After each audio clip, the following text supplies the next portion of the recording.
ginagawa mo, proud ako sa iyo. Wow, salamat Jay, grabe. Isang idol, nakakataba ng puso, no? Isa sa mga pinahanga nating tao, iniidolo. Malasakit, maging siya may sakit. Wow. Sa dalawa. Kaya Nanay Josie, kasama doon sa babae. Kay Mona. Kay Mona. Yung may cancer, cervical cancer. Kasi balik-balik sa ospital. Kasi yan sa pinaka-stress na lugar ng ospital. Hospital, talagang... Boss, congratulations. Pero talagang nilalabanan ko yung ano doon, yung mga stress, yung pagsubok. Talagang... Kay JJ yan o isa? Pilit kong kinakaya. Kay JJ. Oh bro, kaya pagpatuloy mo lang yan, lalo kang biggest. Wow, salamat po. Basta ito lang kami yung K-Boys. Ito lang yung K-Boys. Sige David. Para supportahan. Salamat Jay, salamat Jay. Talagang na-appreciate mo yung mga ginagawa ko. Matagumpay yung pagtulong mo kay Nanay Josie. At sana hindi ka unahan ni Kuya Bob mag-upload.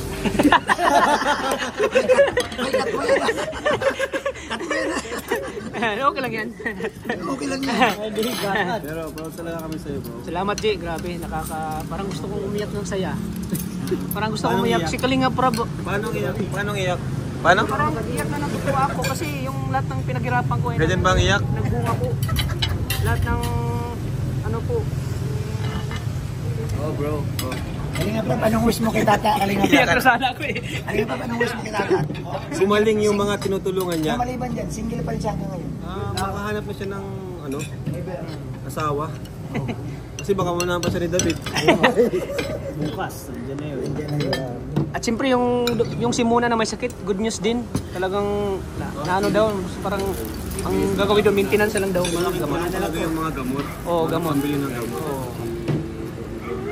Siyempre maraming salamat sa Panginoon dahil tayo ginawa ng instrumento kay Nanay Josie para siya po ay tulungan. Pangalawang ano na yun sa buhay na G? Kumbaga pangalawang buhay na yun.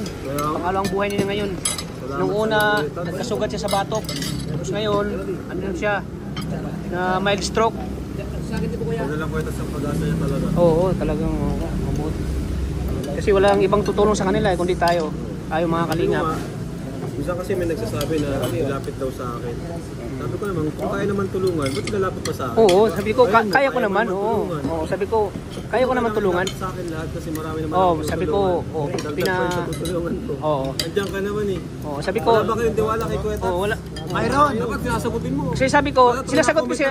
Oo. Wala ka ba tiwala sa akin? Oo. Sinasagot ko sila, sabi ko, ito yung mission sa akin ni Kalinga Prab. Ito ay binigay na sa akin para ito ay mission ko na para si Nanay Josie ay tulungan. Sila. Pagkatsatsaalin mo, kaya mo na? Oo, sabi ko, kaya ko naman natulungan na si ano. Kaya ko naman natulungan si Josie. Sabi ko, yun, pinaano ko sila, in-explain ko sa kanila, G. Ako na pong bahala kay Josie. Oo, sabi ko, kaya ko naman ito. Kung sa mga pangangailangan lang gamot, pagkain, kayang-kaya ko yun. Kaya maraming salamat, G. Laging tiwala mo sa akin, G. Maraming salamat sa pagtitiwala mo sa akin lagi. Yan, tayo po tayo mga kalingap.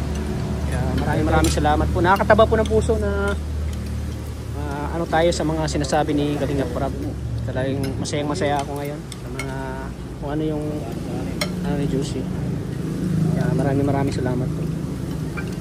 Siyempre sa mga dasal po ng mga viewers, sa suporta, kundi dahil sa mga prayers nila, hindi natin sila kumbaga yung Panginoon ay nag-guide sa atin. Totoo ko sa akin. Sige. Sa laki na ng channel mo, Tat, may kailangan ng kuskusan na magkaroon ng cellphone na maganda. Pwede mo ba akong ma-finance? Hindi ka naman nagkasakit. Guilty ka naman ah. Hindi, joke lang yun. About sa mga ganyan. Si Radji na. Mamutay na lang.